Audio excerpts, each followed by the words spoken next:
So hello everyone, आज से हम साइंस का असाइनमेंट कंप्लीट करेंगे। ओके, तो सबसे पहले हम बात करते हैं चैप्टर नंबर 4 की, जहाँ पे पहला क्वेश्चन दिया गया है हमारे पास। So the distribution of electrons in oxygen and magnesium atoms. ठीक है, तो हमारे पास दो मॉलिक्यूल्स दिए गए, मीन्स एलिमेंट दिए गए। एक तो ऑक्सीजन है, ऑक्सीजन है हमारा। दूसरा हमारे पास मैग्नीशियम, मैग्नीशियम का सिंबल Mg होता है।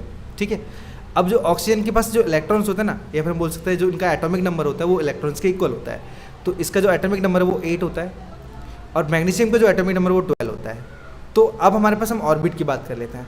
तो ऑर्बिट हमारे पास कुल मिला के 4 होती हैं, K, L, M, N। K वाले ऑर्बिट के अंदर सिर्फ हम 2 ही इलेक्ट्रॉन रख सकते हैं। L वाले के अंदर हम सिर्फ 8 रख सकते हैं। M वाले के अंदर 8 रख सकते हैं, और N वाले के अंदर हम 32 रख सकते हैं। ठीक है, तो हमारे पास पहले मैं लिख देता हूँ यहाँ पे, ये O2 है और ये हमारे पास Mg है। अब हमें करना है क्या, यहाँ पे इनके इलेक्ट्रॉन्स का डिस्ट्रीब्यूशन करना है। तो जो 8 इलेक्ट्रॉन है, इसमें से 2 इलेक्ट्रॉन तो हमारे पास पहली वाली ऑर्बिट में आ जाएंगे, तो मैं उसमें रख देता हूँ। ओके, तो हमारे पास एक इलेक्ट्रॉन यहाँ पे आ जाएगा, दूसरा यहाँ पे आ जाएगा।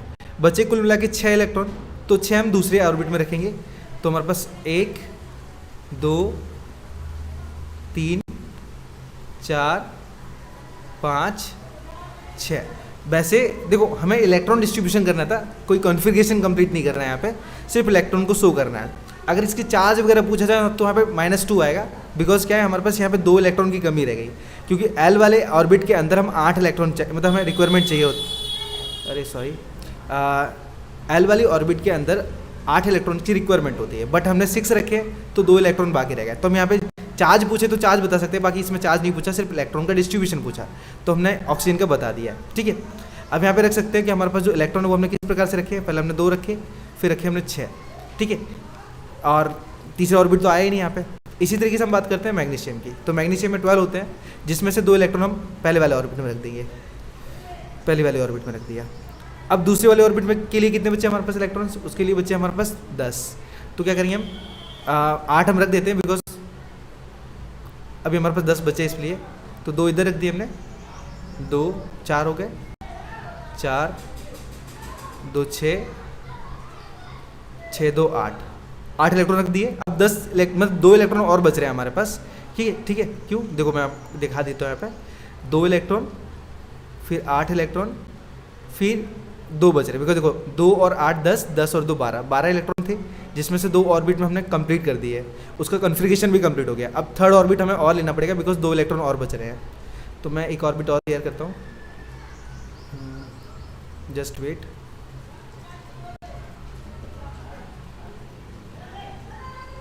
ओके, हमने एक ऑर्बिट और ले लिया, बिकॉज इलेक्ट्रॉन हमारे पास 2 बच रहे थे, इस वजह से। तो 2 इलेक्ट्रॉन हम कहीं भी रख देते हैं, ये हम एक यहाँ रख दिया, एक यहाँ रख दिया। तो हमने जो मैग्नीशियम था ना, उसके भी जो डिस्ट्रीब्यूशन इलेक्ट्रॉन है वो कंप्लीट कर दिया। ठीक है, सो आई होप ये वाला क्वेश्चन आपको प्रॉपर तरीके से आ गया हो। चलते हैं हम नेक्स्ट क्वेश्चन पे। तो बात करते हैं क्वेश्चन नंबर 2 की। यहाँ पे बोला है what is called a valence electron. सबसे पहले मैं आपको ये समझाता हूँ।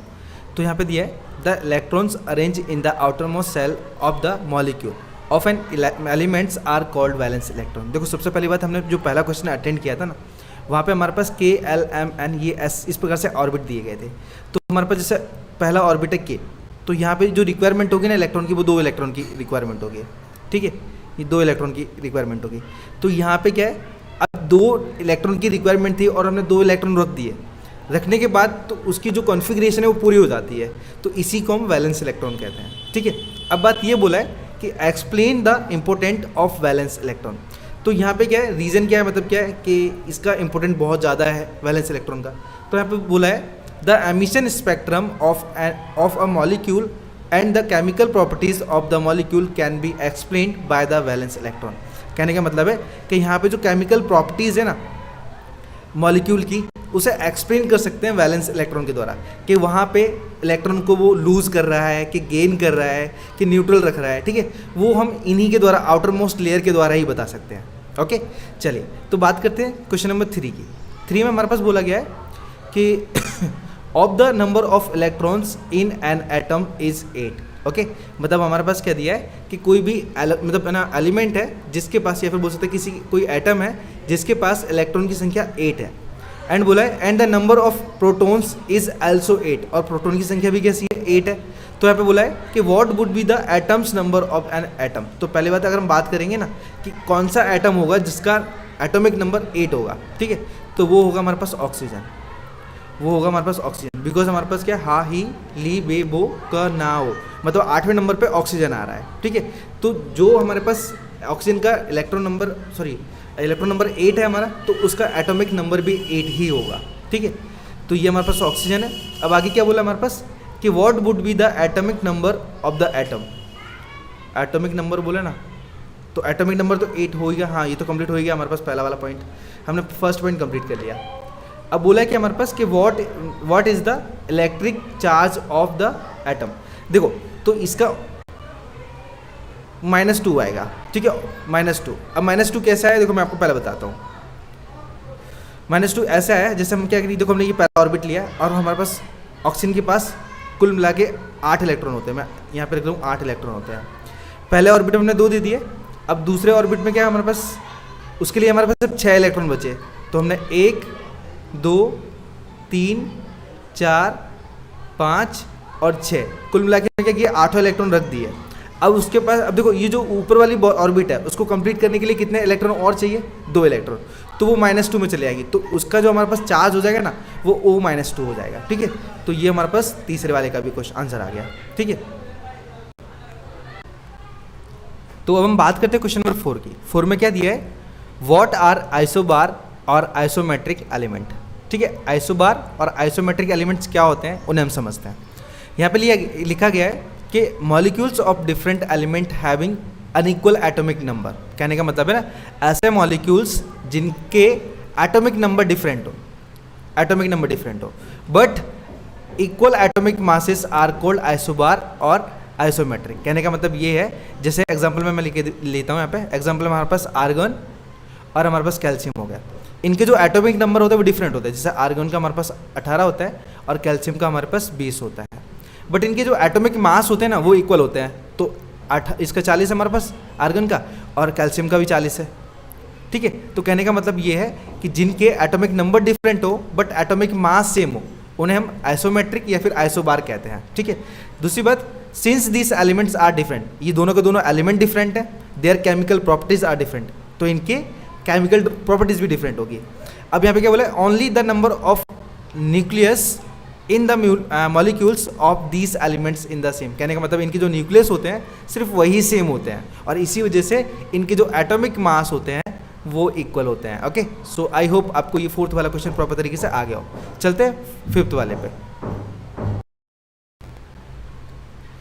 तो बात करते हैं क्वेश्चन नंबर 5 की। यहाँ पे बोला है give difference proton and electron, okay. अब यहाँ पे क्या होता है, देखो प्रोटॉन और इलेक्ट्रॉन मतलब न्यूट्रॉन का डिफरेंस बताना है। तो सबसे बोला है हमारे पास, पहले मैं इसे हाईलाइट करता हूँ। तो protons are positively charge and while neutrons are uncharge. Proton के पास पॉजिटिव चार्ज होता है और न्यूट्रॉन हमारे पास अनचार्ज होता है, यानी न्यूट्रल होता है। आगे बोला है कि the total mass of an atom lies in its centre which is due to the proton. कहने का मतलब है एटॉमिक का जितना भी मास होता है ना उसके सेंटर में होता है, क्योंकि वहाँ मतलब प्रोटॉन की वजह से।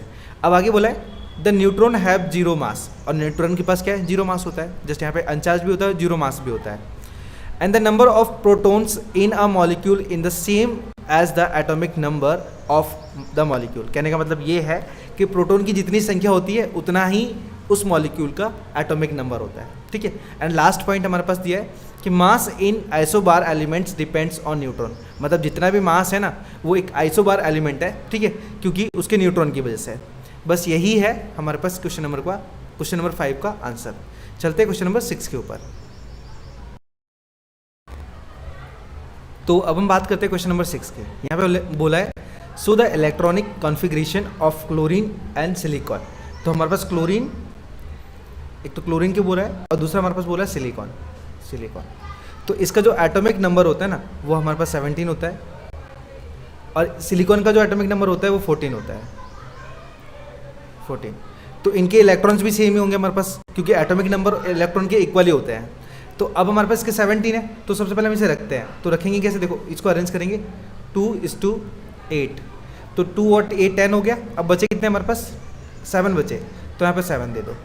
इसी तरीके से यहाँ पे सिलिकॉन है, तो सिलिकॉन को भी कुछ इस तरीके से लेंगे। तो सिलिकॉन का हमारे पास पहले 2 इलेक्ट्रॉन हो जाएंगे, फिर बचा कितना हमारे पास 8 दे दो हमारे पास। अब हमारे पास 4 रहेगा खाली, तो 4 दे दो। अब इनको क्या करो, हमारे पास ये जो ऑर्बिट है उनके अंदर रखते हैं इलेक्ट्रॉन्स को, तो मैं थोड़ा सा व्यवस्थित रखता हूँ बिकॉज थोड़ा सा अच्छा लगे इसलिए। ओके देखो, तो सबसे पहले हमारे पास 2 इलेक्ट्रॉन है, 2 इलेक्ट्रॉन रख देते हैं। ये हमारे पास सिलिकॉन क्लोरीन का निकाल रहा हूँ मैं। एक इलेक्ट्रॉन यहाँ पे आ गया, एक यहाँ, तो अंदर वाला ऑर्बिट पूरा हो गया। अब दूसरे में हमारे पास 8 इलेक्ट्रॉन रख सकते हैं हम आराम से। तो एक इधर रख दिया, एक 2 इधर रख देते हैं हम। ओके कितने हमारे पास 4 हो गए, जस्ट वेट। और एक ये 5, जस्ट वेट, थोड़ा सा अच्छे से रखते हैं।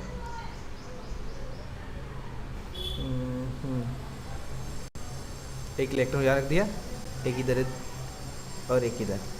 तो 1 2 3 4 5 5 6 7 और 8, तो हमारे पास सेकंड ऑर्बिट भी कंप्लीट हो गया। अब 7 इलेक्ट्रॉन बचे, तो 7 और रख देते हैं।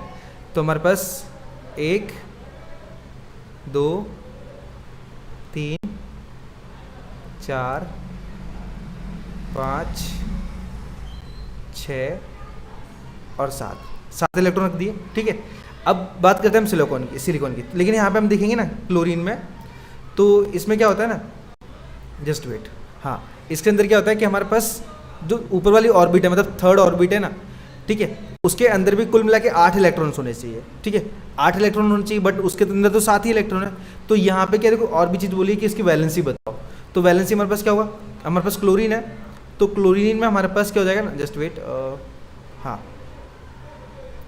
तो क्लोरीन में 1 माइनस आ जाएगा, बिकॉज क्या है, इसे क्या करना पड़ेगा, एक इलेक्ट्रॉन और चाहिए, तो ये हमारे पास क्या होगा, -1 हो जाएगा। इस वजह से इसकी वैलेंसी हो जाएगी। मतलब कहने का मतलब उसने क्या किया, एक इलेक्ट्रॉन को और लिया, तो इसकी जो वैलेंसी हो Cl -1 हो जाएगी। ठीक है, इसी तरीके से बात करते हैं सिलिकॉन की।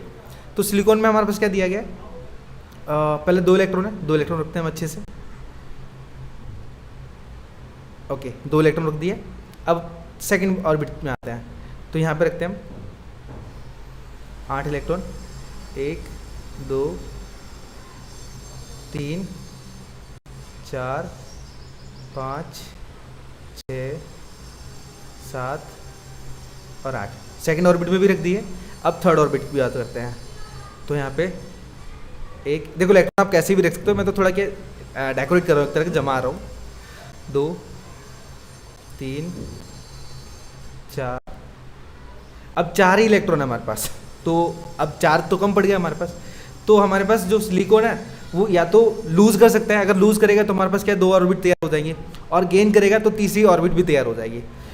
तो इनमें से हमारे पास 2 चीज़ हो सकती है, या तो इलेक्ट्रॉन को मतलब है ना 4 इलेक्ट्रॉन को गेन करे या फिर लूज़ करे। और अब इनमें से अगर कुछ भी नहीं होगा ना, तो इसमें अब क्या होगा ना, एक बॉन्ड तैयार होगा किसी के साथ। यहाँ पर जो सिलिकॉन है ये किसी के साथ क्या करेगा, बॉन्ड तैयार करेगा। कौन सा बॉन्ड होगा उसको बोलेंगे कोवैलेंट। मैं यहाँ पे लिख देता हूँ कोवैलेंट बॉन्ड, जिससे क्या होगा, इसकी जो वैलेंसी है वो पूरी हो जाएगी। ठीक है, आप इस तरीके से यहाँ पे शो कर देना अपने एग्जाम में, और जिससे आपको पूरे के पूरे मार्क्स मिल जाएंगे। कोवैलेंट बॉन्ड तैयार करेगा, जिसकी वजह से इसकी जो बैलेंसी हो जाएगी वो पूरी हो जाएगी। क्लोरीन की बैलेंसी तो पूरी हो गई, क्योंकि वहाँ पे एक ही इलेक्ट्रॉन की जरूरत थी जो उसे दे दिया गया। लेकिन सिलिकॉन के हमारे पास क्या है, 4 इलेक्ट्रॉन्स मतलब बहुत ज़्यादा हो जाते हैं, तो वो आसानी से ना तो लूज़ कर पाएगा ना ही गेन कर पाएगा। तो उसमें से कुछ नहीं होगा, तो बचेगा क्या हमारे पास ऑप्शन, कोवैलेंट बॉन्ड का। तो कोवैलेंट बॉन्ड मतलब किसी एलिमेंट के साथ बनाएगा, किसी मॉलिक्यूल के साथ बनाएगा, तो उसकी जो बैलेंसी वो पूरी हो जाएगी। ठीक है, बात करते हैं 7 की, क्वेश्चन नंबर 7।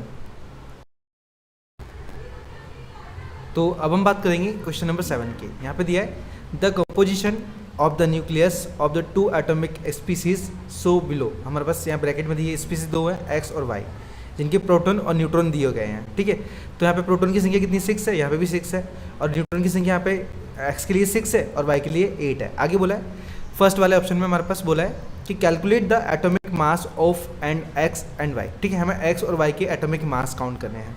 अब काउंट कैसे करेंगे, देखिए जस्ट सिंपल है, हम इसे लिखेंगे x इक्वल टू अब हमारे पास प्रोटॉन हमारे पास प्लस होता है, तो प्रोटॉन प्लस अब न्यूट्रॉन हमारे पास 0 होता है, उसका जो न्यूट्रल होता है इस वजह से, तो प्रोटॉन पॉजिटिव होता है और न्यूट्रॉन क्या बोलते हैं, सॉरी नेगेटिव भी नहीं बोल सकते उसे, न्यूट्रल बोलते हैं। न्यूट्रल बोले तो जीरो होता है, कोई चार्ज नहीं होता उसके पास। तो प्रोटॉन के पास हमारे पास कितने हैं, हमारे पास एक्स के पास प्रोटॉन 6 है तो 6 लिखेंगे, प्लस न्यूट्रॉन हमारे पास कितने 6 है तो वो भी 6 लिखेंगे, तो इक्वल टू हमारे पास हो जाएंगे 12। ओके, ये हमारे पास 12 हो गया किसके लिए, एक्स के लिए। अब निकालेंगे वाई के लिए, ये एटॉमिक मास है हमारे यहाँ सेकेंड, क्योंकि प्रोटॉन और न्यूट्रॉन दोनों को ऐड करके ना इनका मास निकाला जाता है। तो इसी तरीके से वाई का निकालेंगे, तो वाई का भी P positive plus N 0 equal to, अब प्रोटॉन की संख्या कितनी है 6 है, प्लस न्यूट्रॉन की संख्या कितनी है 8 है, दोनों को ऐड करेंगे तो 14 आएगा, तो 14। तो वाई का हमारे पास क्या है, वाई का जो एटॉमिक मास है वो 14 आया और एक्स का जो एटॉमिक मास है वो 12 आया। ठीक है, हमने पहला पॉइंट पूरा कर लिया। अब दूसरे पॉइंट की बात करते हैं। यहाँ पे बोला है so the relationship between two species. अब दोनों स्पीसीज के बीच में रिलेशन क्या बन रहा है वो बताया है। देखो वैसे आइसोटोप्स बन रहा है, देखो अगर प्रोटॉन की संख्या सेम होती है तो उसे आइसोटोप्स कहते हैं, ठीक है। लेकिन यहाँ पे अगर प्रोटॉन की संख्या डिफरेंट है तो उसे आइसोबार कहेंगे। तो यहाँ पे सेम है क्या प्रोटॉन की संख्या, तो इसे आइसोटोप बोलेंगे, ठीक है ना। अपने डायरेक्टली बोल सकते हैं कि the relationship between two species are isobar, isotope. मैं यहाँ पे लिख देता हूँ थोड़ा statement, the relationship between x and y are isotopes। Okay, so ये हो जाएगा हमारे पास chapter complete. Okay, so I hope ये सारे के सारे क्वेश्चन आपको प्रॉपर तरीके से आ गए हो। चलते हैं हम नेक्स्ट चैप्टर के ऊपर।